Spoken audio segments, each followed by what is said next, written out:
नमन। आज हमारे क्षत्रिय गौरव राजा महाराजा छत्रसाल जी की जयंती है, तो उनको भी हम नमन करते हैं। हम सारे महापुरुषों के बारे में इसलिए नहीं जान पाते हैं या हमें इसलिए पता नहीं होता है कि जो सही इतिहास था वो मिटा दिया गया, छुपा दिया गया, हमें कुछ बताया नहीं, हमें कुछ पढ़ाया नहीं। इतिहास जो पढ़ाया जा रहा है वो मुगलों के द्वारा लिखा गया, पढ़ाया जा रहा है, न कि जो हमारा इतिहास वो पढ़ाया गया। आज जो हमारे महान राजा जिन्होंने कभी एक भी युद्ध नहीं हारा, जिन्होंने जिस युद्ध में पांव धरा उस युद्ध को विजय दिलाकर ही घर लौटे, हर जगह अपना विजय जुलूस आगे बढ़ाया, विजय रथ आगे बढ़ाया। ऐसे महाराजा की भी हम जयंती नहीं मना पाते हैं, उनके बारे में हमें पता नहीं है। तो ये भी एक कुरीति है, हमें इसको हमें सुधारना पड़ेगा, क्योंकि यदि हमें कोई पढ़ाता नहीं है तो पढ़ना हमें पड़ेगा, हमें हमारे महापुरुषों के बारे में जानना पड़ेगा। आपको एक खुशखबरी तो मिली गई है कि 8 जनवरी का जो जन आंदोलन है उसके लिए आपको सबको परमिशन मिल चुकी है। तो अब कोई बोले कि परमिशन नहीं है तुम्हारे पास, तो बोल देना आप परमिशन भी दे दी है सरकार ने। वो जो लोग हैं वो आपको हतोत्साहित करना चाहते हैं आंदोलन की, इसलिए आपको लगातार बोल रहे थे कि आपको परमिशन नहीं मिलेगी, आपको परमिशन नहीं मिलेगी। उस दिन वो नेता आ रहा है, उस दिन वो आ रहा है, ये आ रहा है, कैसे कार्यक्रम करोगे। अब उनको ये बता देना कि ये 8 जनवरी की परमिशन है और ये मिल गई है। सरकार आपसे नहीं लड़ सकती, सरकार को आपकी बातें माननी पड़ेगी। एक और बात, जो 3 साल कोरोना में छूट देने की थी, हमने रखी थी, वो भी आज भारत सरकार ने पूरी करके सारी भर्तियों में भारत सरकार की जितने भी वैकेंसियां निकलेगी उसमें कोरोना काल में जो 3 साल हमारे खराब हुए हैं वो 3 साल की उम्र बढ़ा दी गई। तो एक मांग और पूरी हुई है। यदि हम ताकत से लड़ते रहे तो ज्यादा 8 जनवरी में ज्यादा दूरी नहीं है, आपकी सारी मांगें पूरी होगी और आप इस लड़ाई को जीतोगे भी सही। पर आपको हतोत्साहित करने के लिए, आपको भड़काने के लिए, आपको आंदोलन से अलग करने के लिए बहुत सारे षड्यंत्र चले जाएंगे, बहुत सारे तरीके से आपके पास लोग आएंगे, जो समाज के एजेंट है वो आएंगे, और भी जो नेता है वो भी आएंगे, वो आपको अलग अलग तरीके से भड़काएंगे। पर आप आपके इरादों पे अटके रहना, आपके मुद्दों पे अटके रहना कि हमारी मांग एक ही है कि जो 21 सूत्री मांगे हैं, जैसे आपने 3 पूरी करी है, जैसे और भी आप पूरी करो, हम आपके साथ हो जाएंगे। और वो आंदोलन में जाएंगे, वो आंदोलन में जाके हम हमारे सिर गिराएंगे, और हमारे सिर गिराने के बाद हमें अंगूठाएं इसका प्रयोग भी करेंगे। जो हमारे साथ होगा हम उसका साथ देंगे। जो दोनों पार्टियां हैं, जो भी हम पार्टियां लड़ेंगे, कोई भी हमारा साथ में देती है तो क्षत्रिय इतना कमजोर नहीं हुआ है कि 36 कौम को साथ में लेके अपनी सरकार नहीं बना सके या अपनी बात नहीं रख सके। यदि सरकार कोई चीज हो, मतलब कांग्रेस वाले हो, भाजपा वाले, किसी ने हमारी बात नहीं मांगी तो 36 कौम को साथ में लेके हम वो भी कर सकते हैं जो वो सोच रहे हैं, जो वो सोच रहे हैं वो हम कर भी सकते हैं। इतने कमजोर नहीं है कि 230 सीटों पर हम लोगों को लड़ा नहीं सके, उनको जिता नहीं सके। अभी तक इन पार्टियों की लहर आई है, जब क्षत्रिय समाज 36 कौम को लेकर लड़ेगा ना तो सुनामी आएगी, 230 में से 230 आएगी, एक भी कम नहीं पड़ेगी। हम राजनीति से दूर हट के हमारे आंदोलन को करना चाहते हैं, राजनीति से परे होकर हम इस आंदोलन को कर रहे हैं। किसी पार्टी को हम निमंत्रण नहीं दे रहे कि आप आओ या आप मत आओ। हम बोल रहे जो भी पार्टी के कार्यकर्ता है, जिनको लगता है कि ये 21 सूत्री या 22 सूत्री जो हमारी मांगे हैं ये जायज है, ये हर वर्ग के लिए है, हर धर्म के लिए है, तो हमारे साथ आए और इस आंदोलन में शामिल हो, उसको लड़े आंदोलन में हमारे साथ। दोनों पार्टियों के लोग बोल रहे हैं कि हमारी मांगे इसमें अब जो सत्ता में होगा मांगा तो उसी से जाएगा। कांग्रेस वाले को भी बोलेंगे आगे पूरी कर दो, बोलेंगे जब हम सरकार में आएंगे तब पूरी करेंगे, उसकी गारंटी है कि सरकार में आने के बाद पूरी हो जाएगी। पर जो आज वर्तमान में सरकार में है, यदि वो भी अपनी बातों से पलटते हैं, क्या राष्ट्रमाता को गो माता को राष्ट्रमाता घोषित करना गलत है क्या? भाजपा या भारतीय जनता पार्टी वाले लोगों ने इसकी मांग नहीं करी, कभी बोलते थे ना वो भी कि गो माता को राष्ट्रमाता घोषित करो, गो माता को राष्ट्रमाता घोषित करो। किसी ने करवाई अभी तक? क्या केंद्र और राज्य सरकार किसकी है? क्या हमारी सरकार है? अभी भारतीय जनता पार्टी है, जिनने मांग उठाई, क्या वो पूरी नहीं कर सकते मांगों को? उठाते हो, जिन चीजों को लेकर तुम गाँव गाँव घूमते हो, और जब मांग पूरी करने की बात आती है तो तुम अपना पल्ला झाड़ लेते हो अपनी जवाबदारी से। आज हमारे प्रदेश के मुख्यमंत्री की जवाबदारी है कि जिन बातों के लिए हम लड़ रहे हैं उनको समझे, सुने और उनको पूरा करेगा। मुख्यमंत्री, प्रधानमंत्री, राष्ट्रपति किसी एक पार्टी के नहीं होते हैं। उस प्रदेश में जिस प्रदेश का मुख्यमंत्री होता है उसके लिए जितनी भी जनता होती है वो बराबर होती है। सबके लिए योजनाएं लागू होती है, सबके लिए क्रियान्वयन होता है, किसी व्यक्ति या पार्टी के लिए काम नहीं होता है। तो उनको मुख्यमंत्री बनाया है कि जनता ने, प्रधानमंत्री बनाया है कि जनता ने, तो उनका भी फर्ज बनता है कि जो राज्य की जनता है उसके हित के बारे में सोचा जाए। और हम जो मांगे उठा रहे हैं वो 36 कौम की मांगे हैं और सर्वधर्म सर्वहित की मांगे। हर व्यक्ति का भला होगा, बुरा किसी एक व्यक्ति का नहीं होगा। आर्थिक आधार पर आरक्षण होगा तो जो धनाढ्य व्यक्ति है उसका आरक्षण समाप्त होगा, न जिस गरीब दलित व्यक्ति का, जिसकी वो उनको भला भला के, उनको भ्रमित करके हमारा विरोध कराते हैं। एक भी दलित समाज के व्यक्ति का आरक्षण समाप्त नहीं होगा जो वास्तविक रूप में गरीब है। ऐसा उसका होगा जो धनाढ्य है, जो पैसे वाला है, जो नेता है, जो आईएएस है, जो अफसर है। पर लड़ने के लिए उनको भड़काया जाता है कि तुम्हारा आरक्षण ये करनी सेना वाले समाप्त करवा देंगे। आपको, हमको उनको समझाना पड़ेगा कि हम तुम्हारे लिए लड़ रहे, हम हमारे भी जो बच्चे हैं, हमारे जो भाई है, जो गरीब परिवार है, उनके लिए लड़ रहे हो, तुम भी उसमें शामिल हो, क्योंकि तुम भी हमारे परिवार का हिस्सा हो। जब राजतंत्र था तो हमारे राज्य में जितने भी लोग निवास रखते, सबकी रक्षा की जवाबदारी हमारी थी, सबकी सुरक्षा की जवाबदारी हमारी थी। आज राजतंत्र जरूर नहीं है पर सक्रिय है और वही खून हमारे अंदर है। आज भी हमारी जवाबदारी है इस राज्य में जितने भी लोग निवास करते हैं उनकी शिक्षा, स्वास्थ्य, सुरक्षा सबकी जवाबदारी हमारी। तो हमें आगे आगे उनके लिए लड़ना पड़ेगा, हमें आगे आगे उनके लिए आंदोलन करना पड़ेगा। तो आज क्षत्रिय समाज घर घर गांव गांव जा रहा है, अपने लोगों को इकट्ठा कर रहा है, इसलिए कर रहा है कि लड़ाई किसी एक जाति की नहीं है, न किसी जाति के खिलाफ है।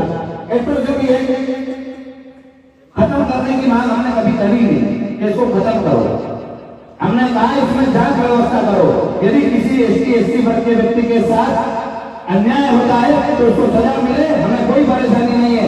पर हमारे निर्दोष भाइयों को जो जेल में डाला जा रहा है इस एक्ट के माध्यम से, हम इसको बर्दाश्त करने वाले नहीं है। ये साजिश सरकार होती है।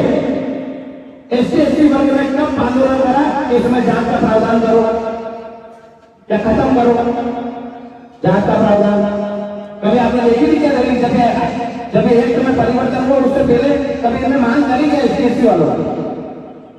सरकारों ने जबरदस्ती हमें लड़ाने के लिए एक्ट में बदलाव कर दिया, एक्ट में परिवर्तन कर दिया और लड़ा तो एसटी वर्ग सामान्य होगी। आज देश का, गांव का, घर का, हर जगह का माहौल इन लोगों ने खराब किया क्योंकि एक्ट में परिवर्तन। सारे सांसद जितने भी दलों के थे उन सब ने मिलकर वहां तालियां बजाई टेबलों से, कल वो कांग्रेस का सांसद हो, कल वो भाजपा का सांसद हो। जब इस एक्ट में परिवर्तन करके इसको पेश किया गया था तो सबने यूं टप्पे मारे थे, वहां किसी ने उसका विरोधाभास नहीं किया। एक व्यक्ति भी था पूरे हिंदुस्तान में जो राजनीतिक परिवेश से आता है, जो सांसद विधायक था, वो विधानसभा सांसद हो जाके आपके लिए लड़ सके। और हम बात करते हैं हमारी समाज का इसलिए इसको वोट देंगे, ये हमारी पार्टी का इसलिए हम इसको वोट देंगे। जब आपके खिलाफ ये कानून बन रहा था तब वो आप ही के लोग, हमारे ही लोग हमारा समर्थन करने के बजाय हमारा विरोध करके हमारे खिलाफ कानून बनवा रहे हैं। इस देश में 28% लोगों की सुरक्षा जरूरी समझी, 72% लोगों को छोड़कर कि हमारी सुरक्षा की जवाबदारी सरकारों की नहीं है। हमारे लिए कौन लड़ेगा? हमारे लिए लड़ा कौन? पर आप हम चुपचाप बैठे रहे। आज भी सांसद गिराए गांव में आके तो सबसे पहले हमारे लोगों को हाथ फूट फैलाने जाते हैं, या इसलिए हम उसका सम्मान कर रहे हैं उस व्यक्ति का कि वो तो एट्रोसिटी एक्ट में परिवर्तन हो, वो चुप था। आप और हमारे लिए चुप था। उसने एक बनवाया, ताली लगाई और दोनों दल जो एक दूसरे के विरोधाभास में काम करते हैं, कोई सा भी कानून, कोई सी भी चीज पास करते हैं, सब एक दूसरे के विरोध में खड़े होते हैं। खाली एक मात्र एट्रोसिटी एक्ट में परिवर्तन था जिसमें सारे विधायक, सारे सांसद एक साथ ताली बजा रहे थे। पूरे हिंदुस्तान में खाली एक विधायक थे, माननीय राजा भैया, जिन्हें विधानसभा से लेकर सड़क से लेकर सदन तक आवाज उठाई, हर जगह उन्होंने हर जगह से मंच से बोला, माइक से बोला कि सवर्णों के साथ, पिछड़ों के साथ अत्याचार नहीं होने चाहिए। ये जो एक कहे गलत है, तो वो अकेले विधायक थे क्या पूरे हिंदुस्तान में? बाकी सब तलवार लेके बैठे थे आपके लिए, आपके परिवार के लिए, आपकी गर्दन काटने के लिए, इस एक्ट के माध्यम से, और आपने हमने उसको स्वीकार किया, किसी ने विरोध नहीं किया। तो आज भी आप लोग नहीं जाके ऐसे ही आप चुपचाप बैठे रहे तो आपको हमको ऐसे ही बार बार एक्टों का सामना करना पड़ेगा, और आप हम बार बार बता देंगे। वो लोग उनको वोट करते हैं, हम वोट नहीं करते हैं, ये उनका मानना है, और आप उसको बार बार वोट देके आते हो और उनको ये एहसास कराते हो उनने जो कराया वो सही है।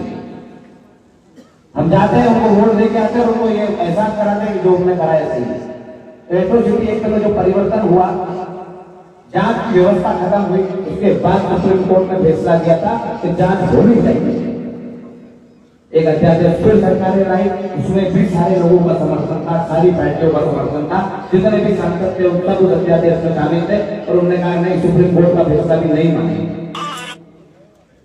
जिसे देश का सर्वोच्च न्यायालय कहा जाता है, उसकी बात को भी सरकारों ने ठुकरा दिया। एक अध्यादेश बना के आपकी जो जांच की व्यवस्था उच्च न्यायालय ने दी थी वो खत्म कर दी।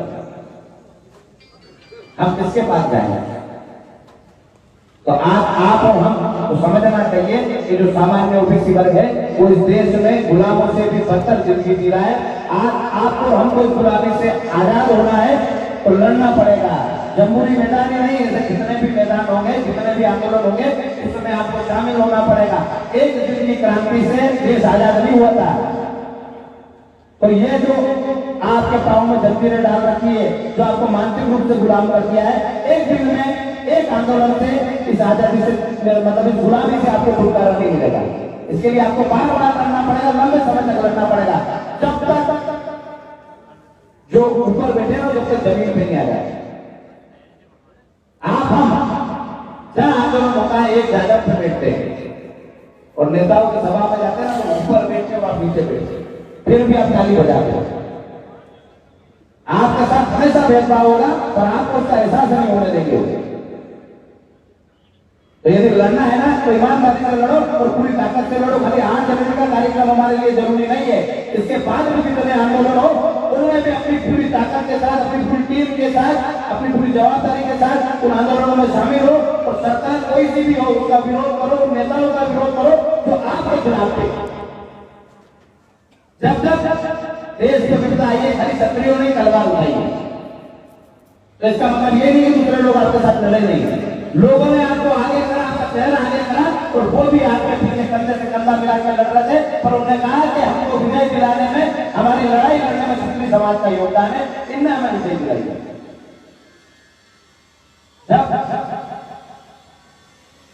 आप अभी लड़ रहे हैं, लगातार संघर्ष कर रहे हैं, कितने नेताओं ने आपका समर्थन किया?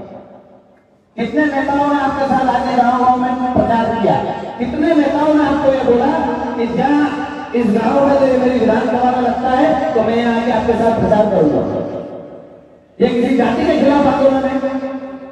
ये किसी पार्टी का आंदोलन है?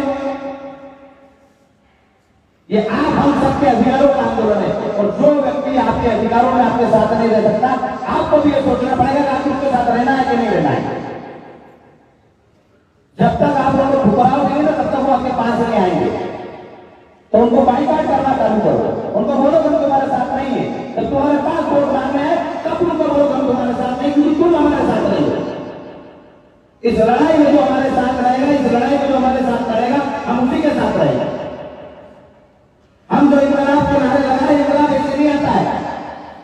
23 साल का लड़का शहीद भगत सिंह जी यदि ये सोच लेते तो मुझे भी सत्ता का सुख लेना है, मुझे भी राजनीति करनी है, तो कभी बदलाव नहीं था, कभी देश आजाद नहीं होता। उन्होंने हमारे लिए, हमारे पूर्वजों के लिए जो गुलामी का जीवन जी रहे थे, उसके लिए अपने आप को फांसी के फंदे पे चढ़ा हंसते हुए। उनने ये नहीं सोचा कि मेरा क्या होगा, मेरे परिवार का क्या होगा। तो आप हम सबको भी इनकलाब लाने के लिए कुर्बानियां भी देनी पड़ेगी, इसके लिए भी तैयार रहना पड़ेगा। तो इनकलाब ऐसा आना चाहिए कि लोगों को लगना चाहिए कि वास्तविक रूप से इनकलाब है, मजबूरी में नारा नहीं लगाया जाता इनकलाब का। ये क्रांति है और क्रांति में जो क्रांतिकारी होता है वो अपने पूरे दिल जोश के साथ इनकलाब का नारा लगाता है।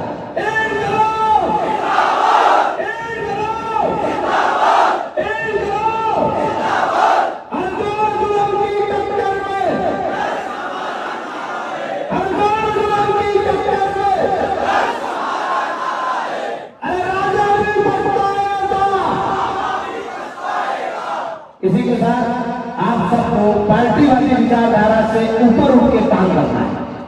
हम किसी पार्टी के गुलाम न पहले थे न आज है। आप हम सब जो लड़ाई लड़ रहे हैं वो हमारे अधिकारों की लड़ाई है, और हमारे अधिकारों की जो लड़ाई हम लड़ रहे हैं छाती ठोक में लड़ेंगे, और जब गाँव रखा वहां से पीछे नहीं हटाएंगे। तो आप सबसे निवेदन है कि 8 जनवरी के आंदोलन में कोई भी बदलाव की पोस्टिंग करें, कोई भी आपको कुछ बोले उनको जवाब नहीं देना। उनको जवाब हम 8 जनवरी जन आंदोलन भोपाल में जाकर देंगे कि हम यहाँ बोलते हैं, हमें आपके भड़काने से रुकने वाले नहीं है। कुछ भी बोले, जैसे आपको इतने सालों से इतने दिनों से आपके पास मैसेज भी आ रहे होंगे, हमारे पास बहुत लोगों के फोन भी आए कि 8 जनवरी के भीतर परमिशन नहीं मिली, 8 जनवरी की परमिशन नहीं मिली। आज आपको परमिशन भी मिलेगी। जो जो आप मांग रहे हो सब मिलेगा, आपको आने से कोई नहीं रोक सकता। पर हमें हमारे मकसद पे ध्यान देना, हमारे काम पे ध्यान देना। इसी के साथ जय माता दी, जय माता दी। बहुत बहुत धन्यवाद दादा का, और बहुत बहुत धन्यवाद आप सभी महानुभाव का, जिन्होंने वर्ष के लिए मैं एक बार पुनः मंच के माध्यम से आप सबके नामों की घोषणा करता हूँ। गजराज सिंह जी परखेड़ी मान, आप सबसे मैं हाथ जोड़ के निवेदन करूंगा कि आप सभी भोजन करके ही पधारे। आपके द्वारा शानदार भोजन की व्यवस्था की गई है। सुदान सिंह सिसोदिया रामपुर